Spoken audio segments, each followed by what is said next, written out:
बेरमपुर मध्य प्रदेश की वादियों में बसा एक खूबसूरत गांव। लेकिन इस गांव में छिपे थे कुछ ऐसे भयानक रहस्य जिन्होंने उस सदी में निवास करने वाले साहसी लोगों के दिल में भी एक खौफ पैदा कर रखा था।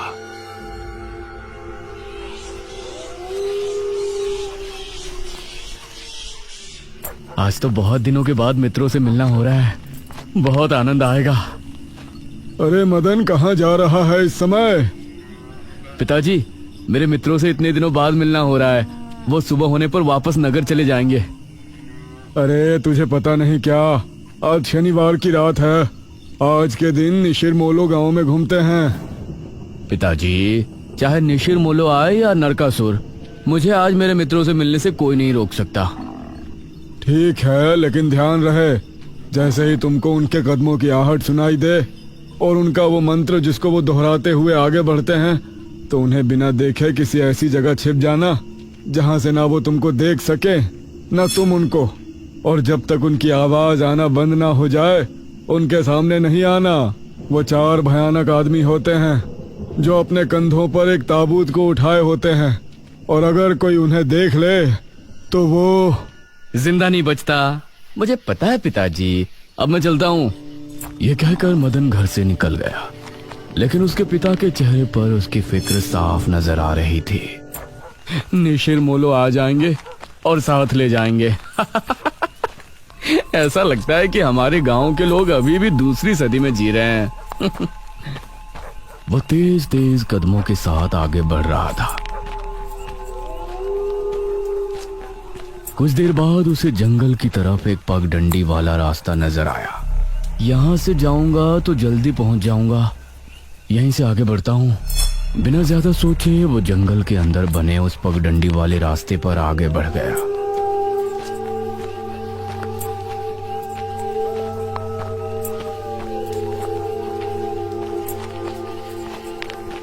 आज तो बहुत मजा आने वाला है, मिलकर खूब मदिरा पान भी करेंगे। तभी उसे भारी कदमों की आहटों के साथ कुछ आवाजें सुनाई देने लगी। इन आहटों और आवाजों को सुनकर वो एकदम से चौंक पड़ा और उसकी आंखें डर से बड़ी हो गईं। हे भगवान! वो जल्दी से झाड़ियों की तरफ भागा और उनमें छिपकर बैठ गया। वो झाड़ियों की ऊंट में बैठा लंबी लंबी सांस ले रहा था। वो आवाजें अब और ज्यादा साफ होने लगी थी। उसे यकीन था कि अब वो लोग उसके करीब ही आ रहे हैं।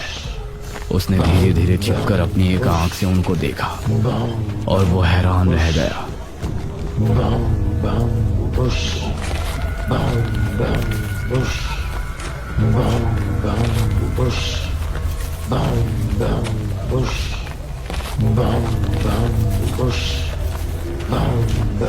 हे भगवान, मैंने इन्हें देख लिया। हाँ। मदन पूरी तरह से झाड़ियों में छिप गया और कुछ देर अपनी सांस तक रोके वहां छिपा रहा। फिर उसने धीरे से झांक कर देखा तो अब वो लोग कहीं नजर नहीं आ रहे थे। हाँ, लगता है चले गए। वो वहां से निकला और दोनों तरफ देखा तो वहां कोई नजर नहीं आया। हाँ, शुक्र है भगवान। उसने एक कदम बढ़ाया ही था कि तभी उसे फिर से वही आवाजें अपने ठीक पीछे से सुनाई देने लगी।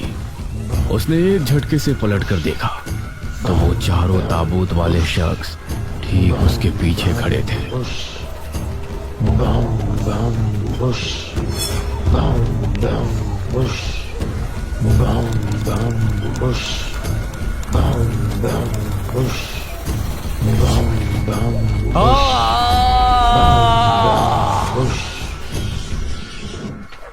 इस तरफ जब देर रात भी मदन वापस नहीं लौटा तो उसके पिता को उसकी चिंता होने लगी।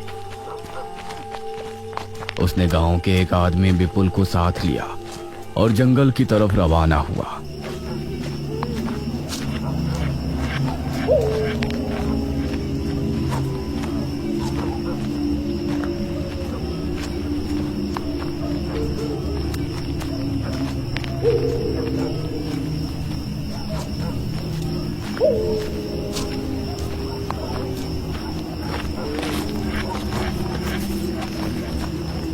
काफी देर बाद एक बरगद के पेड़ के पास जाकर उनके कदम रुक गए और आंखें खौफ से फट पड़ी। उन्होंने मदन को रहस्यमयी परिस्थिति में पाया। उसके चेहरे पर डर और आंखों में खौफ ऐसा नजर आ रहा था कि जैसे उसने हादसे से पहले बहुत ही भयानक मंजर देखा हो। मदन!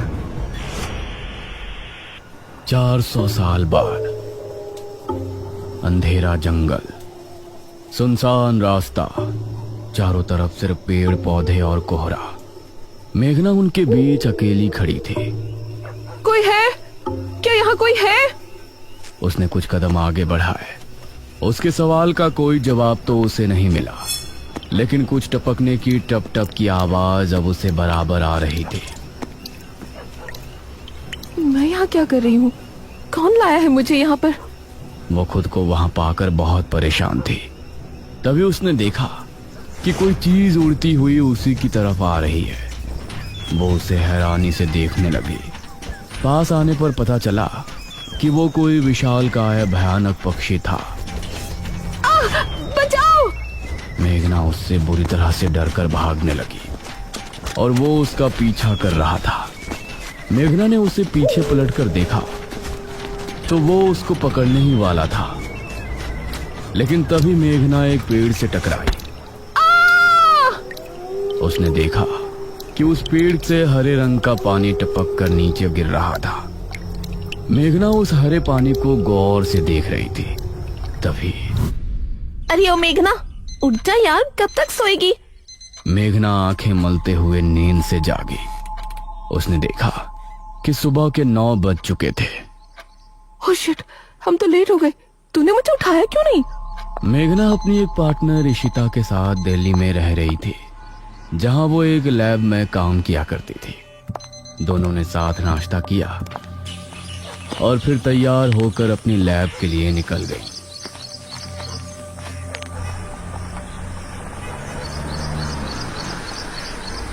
तेरा ऑमलेट खा खा कर मेरा पेट खराब हो चुका है। रोजाना कच्चा ही बनाकर दे देती है। शुक्र मना कि कच्चा भी खाने को मिल तो रहा है। तेरे भरोसे रहेंगे तो वो भी नहीं मिलने वाला। सोकर ही 9 बजे उठती है।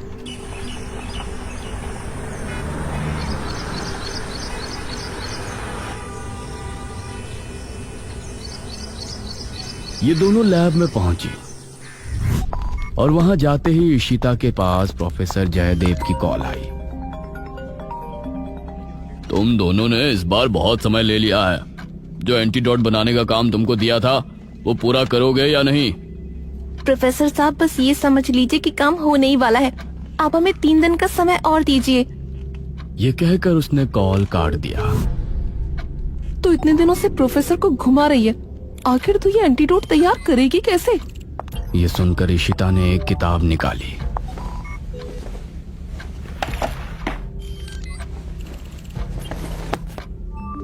यार देख ये किताब, इसमें बहुत से ऐसे लिक्विड के बारे में लिखा है जिनकी कहानी पुरानी दंत कथाओं और लोक कथाओं से जुड़ी है। तो तू कहना क्या चाहती है?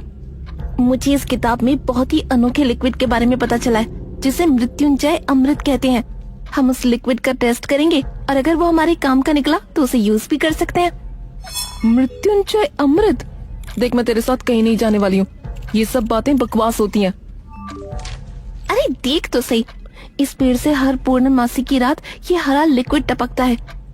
तभी मेघना ने देखा कि उस पन्ने पर किसी मृत्युंजय अमृत के बारे में लिखा था और उसमें ठीक वही पेड़ दिखाया गया था जो मेघना रोजाना अपने सपने में देखा करती थी। मतलब उस हरे पानी की बात ही इस किताब में लिखी थी। हे भगवान, क्यों हिला डाला ना? है ना इंटरेस्टिंग? मेघना ने कुछ सोचा और फिर जवाब दिया, हाँ, तो हम दोनों कल ही बेरमपुर गांव के लिए निकलते हैं।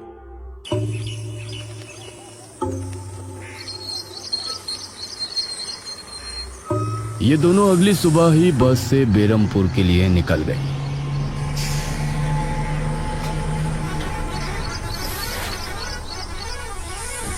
वैसे एक बात बता, तू मेरे साथ वहाँ जाने के लिए एक ही बार में कैसे राजी हो गई?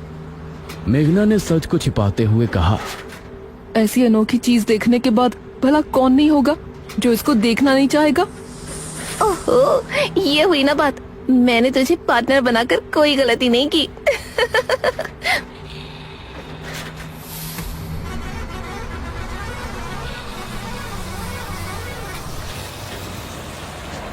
ये दोनों 5 घंटे के सफर के बाद एक जगह उतरी। इनके ठीक सामने एक बड़ा सा गेट था जिस पर नाम लिखा था बेरमपुर। इशिता और मेघना ने जैसे ही गेट के अंदर कदम रखा तो अचानक से मौसम बदला। सूरज मानो बादलों के पीछे छिप गया और एक हवा अपने साथ आंधी ले आई। अरे वाह, गांव का मौसम तो बहुत ठंडा है। इधर गांव के लोग भी अचानक बदलते मौसम को देखकर हैरान रह गए। अरे ये क्या, अभी तक तो काफी गर्मी थी, ये अचानक आंधी कहां से आ गई? मुखिया जी, लगता है बारिश भी जरूर आएगी। इधर मेघना और इशिता दोनों ही गांव की तरफ बढ़ रही थी। यार, ये गांव के लोग ठीक तो होंगे ना? गांव के लोग तो ठीक ही होते हैं, अजीब तो हम शहर वाले होते हैं। ये बात तो तूने बिल्कुल पते की कही। इशिता और मेघना दोनों गांव के चौक पर पहुंची। वहां एक कुआं भी था और वहीं मुखिया भी 2 आदमियों के साथ खड़ा था। अरे बच्चियों, तुम दोनों कौन हो? अब नमस्ते जी, मेरा नाम इशिता है और ये है मेरी दोस्त मेघना। अच्छा बेटा, वैसे हमारे गांव में किस वजह से आना हुआ? वो असल में वो अंकल, हम लोगों को अपनी स्टडी के लिए 5 गांवों के बारे में लिखना है, इसलिए हम लोग यहाँ आए हैं। इसके बाद और 4 गांवों में जाएंगे। ओह अच्छा, फिर तो ठीक है बच्चों, हम तुम्हारी जितनी हो सके उतनी मदद करेंगे। जी अंकल, क्या हमें यहाँ कुछ दिन के लिए रहने के लिए कोई घर मिलेगा किराए पर? अरे बच्चों, तुमको किराए की घर की क्या जरूरत है? तुम दोनों जब तक चाहो मेरे ही घर में रह सकती हो। ठकुराइन वैसे भी लड़कियों से बहुत प्यार करती है। जी शुक्रिया अंकल।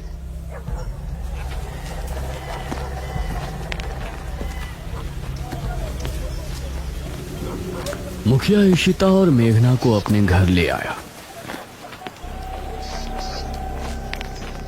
तभी घर के मंदिर में जल रहा दीपक बुझ गया। अजी सुनती हो ठकुराइन? जी आई। ठकुराइन कमरे से बाहर आई। नमस्ते आंटी। नमस्ते बेटा। ओ जी, ये प्यारी प्यारी बच्चियाँ कौन है? ये दोनों शहर से अपनी पढ़ाई के सिलसिले में आई हैं। हमारे गांव के बारे में लिखना चाहती हैं। वो क्या होता है रे, वो रिसर्च करने आए हैं। तभी वहां पर एक और लड़का आया। क्या कहा? हमारे गांव पर रिसर्च? इशिता और मेघना ने उसे देखा। भला हमारे बेवकूफ गांव में आपको क्या मिल सकता है? ये सुनकर इशिता और मेघना हैरान रह गई। चुप करो अनुज, ऐसे कोई अपने गांव में बोलता है क्या? ये मेरा बेटा है अनुज। अनुज ने मेघा और इशिता की ओर देखा और उन्हें हाथ जोड़कर नमस्ते किया। नमस्ते बेटा अनुज, जरा इन दोनों को वो खाली कमरा दिखा दो जो तुम्हारे कमरे के बराबर में है। ठीक है पिताजी, आओ देवियों। देवियों? अनुज कॉरिडोर से होते हुए उनको कमरा दिखाने ले जाने लगा। इसी समय गांव के मंदिर में बैठा पुजारी भगवान की आरती कर रहा था। तभी अचानक से दिया बुझ गया। ये संकेत तो ठीक नजर नहीं आ रहे। हे प्रभु, रक्षा करना। वैसे आप लोगों को रिसर्च करने के लिए यही गांव मिला था? अरे हम लोगों को 5 गांवों के बारे में लिखना है, तो इसीलिए जो भी गांव पास दिखा चले आए। इसके बाद और किसी गांव में जाएंगे।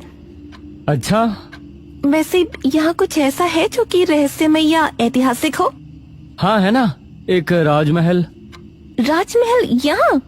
हाँ, 400 साल पहले जो यहाँ के राजा हुआ करते थे, उनका महल। वैसे अनुज, क्या तुम हमें उस महल में लेकर चलोगे? हाँ, तुम लोग जाना चाहोगी तो जरूर। तो ठीक है, रात को जब सब सो जाएंगे तो हमें वहाँ ले चलना। यह सुनकर मेघना इशिता को हैरानी से देखने लगी। रात के समय तुम लोग मजाक तो नहीं कर रहे? नहीं, हम तो चलने को तैयार हैं। तुम्हें डर लग रहा है तो बताओ। मेरा गांव है ये, मुझे क्यों डर लगेगा?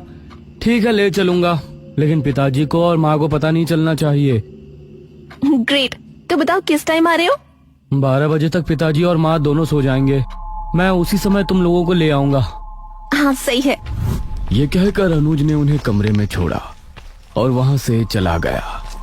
ये क्या? हम तो उस मृत्युंजय अमृत के बारे में पता करने आए थे ना। अब हम ये राजमहल क्यों जा रहे हैं?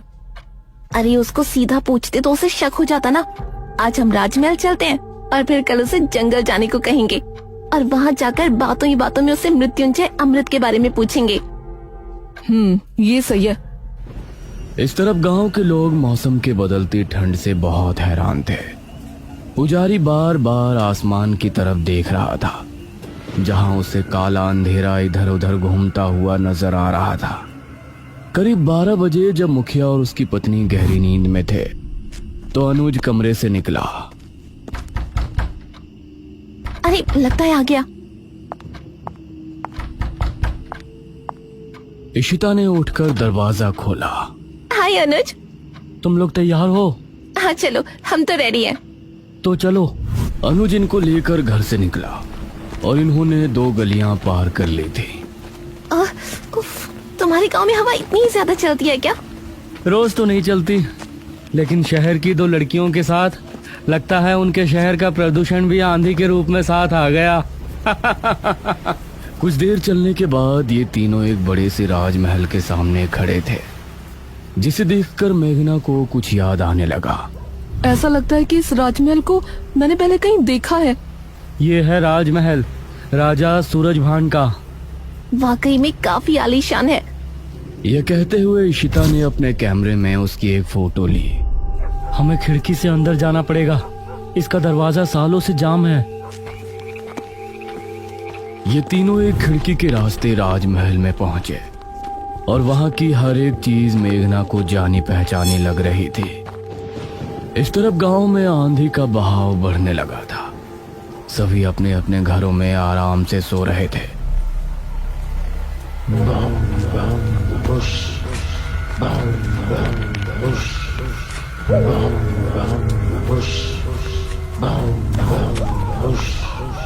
अरे ये आवाज तो निशिरमोलो।